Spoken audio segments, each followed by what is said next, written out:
मेथांबा तर तुम्ही नेहमीच केला असताल. या पद्धतीने कच्चा मेथांबा नक्की करून पहा. करायला साधा सोपा आहे आणि मस्तपैकी फ्रीजमध्ये 3 ते 4 महिने टिकून राहतो आणि फ्रीजच्या बाहेर महिनाभर टिकून राहतो. इथे मी तोतापुरी कैरी घेतलेली आहे. छान घट्ट असलेली घ्यायची. कमी आंबट असते म्हणून इथे मी तोतापुरी कैरी घेतलेली आहे. तर या ठिकाणी याला स्वच्छ धुवून पुसून घेतलेलं आहे. त्यानंतर याला आता आपल्याला यावरची साल काढून घ्यायचं आहे. आणखीन एक गोष्ट महत्त्वाची म्हणजे जे तोतापुरी कैरी किंवा कुठलीही तुम्ही कैरी लोणच्यासाठी वापरत असाल ते साधारण अर्ध्या तासासाठी पाण्यात ठेवायचं, म्हणजे त्याचं उष्ण प्रमाण कमी होतो. या ठिकाणी सगळी साल काढून घेतलेली आहे. आता याच्या फोडी करून घ्यायचं आहे. तर इथे मी सगळ्या कैरीच्या या पद्धतीच्या फोडी चिरून घेतलेल्या आहे. थोड्याशा पतल्या पतल्या अशा चौकोनी फोडी चिरून घ्यायचं आहे. यामध्ये जे कोय असते ते टाकून न देता तुम्ही याचं पन्ह करून पिऊ शकता. आता कपनं मोजून घेऊया, म्हणजे आपल्याला सगळे प्रमाण व्यवस्थित टाकता येतो. 2 कप इथे आपल्या कैरीच्या फोडी झालेल्या आहेत. अर्धा कप इथे मी चिरून घेतलेला गूळ यामध्ये टाकून घेतलेला आहे. पोहे खायच्या चमच्याने 4 चमचे मीठ टाकून घेतलेलं आहे आणि सोबतच पोहे खायच्या चमच्याने साधारण 4 चमचे लाल मिरची पावडर टाकून घेतलेला आहे. अर्धा चमचा हळद यामध्ये टाकून घेतलेला आहे. आता हे सगळे जिन्नस पहिल्यांदा व्यवस्थित मिक्स करायचं आहे. याला छान ओलावा येईपर्यंत, याचं पाणी सुटेपर्यंत आपल्याला झाकून ठेवायचं आहे 10 ते 12 मिनिटासाठी. आता झाकून ठेवूया, यासाठी मसाला तयार करून घेऊया.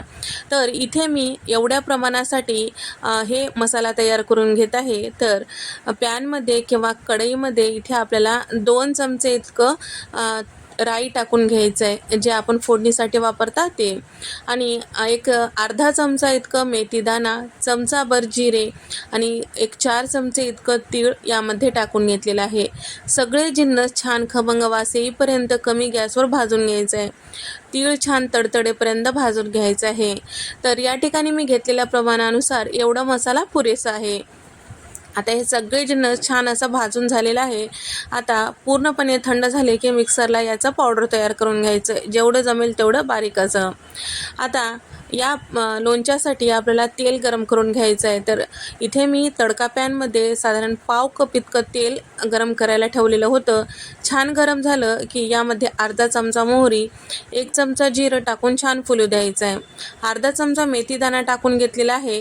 तर मेथीदाणा टाकलं की कच्चं ठेवायचं नाही, थोडंसं लालसर होईपर्यंत आपल्याला या तेलामध्ये छान परतून घ्यायचं आहे. जर मेथीदाणा कच्चा असेल तर आपला कच्चा मेथांबा जो आहे कडसर लागू शकतो. या ठिकाणी आता हे सगळं करेपर्यंत साधारण 15 ते 20 मिनटं झालेलं आहे आणि तुम्ही बघू शकता गुळामुळे आणि त्याचबरोबर मिठामुळे छान असं या कैरीच्या फोडीला पाणी सुटलेलं आहे. म्हणजे आपण कैरीची तिकोनी किंवा याचा जे खार असतो छान असं रसरशीत तयार होतो. आता तयार करून घेतलेलं जे मसाला आहे मिक्सरला फिरून घेतलेला आहे. सगळा मसाला इथे मी टाकून घेतलेला आहे आणि त्याचबरोबर आता जे फोडणीचं तेल होतं ते सुद्धा थोडंसं थंड करायचं, त्यानंतर यावर टाकून घ्यायचं आहे. अगदीच कडकडीत तेल नको गरम यावर, कारण आपण यामध्ये जे मिरची पावडर टाकलेलं आहे ते थोडंसं काळं पडू शकतो. त्यासाठी थोडंसं थंड झालं की तेल आपल्याला यामध्ये टाकायचं आहे. आता फोडणीचं तेल यामध्ये टाकून घ्यायचं आहे. सगळे जिन्नस व्यवस्थित मिक्स करून घ्यायचं आहे. आणखीन एक गोष्ट, हे लोणचं करते वेळेस यामध्ये जे चमचा वापरता किंवा टोपलं किंवा पातेलं जे वापरता ते सगळं कोरडं असायला पाहिजे, ओले हात लावू नका. तर या ठिकाणी हे सगळं छान व्यवस्थित मिक्स केलेलं आहे आणि इथे आता हे झाकून ठेवायचं आहे साधारण 10 ते 12 मिनिटासाठी. म्हणजे यामध्ये टाकलेलं तेल जे आहे वरच्या साईडला छान असं तरंगून येतो, म्हणजे आपलं लोणचं व्यवस्थित खाण्यासाठी मुरलं गेलं असं समजायचं. हे लोणचं केल्या केल्या आपल्याला खाता येतो.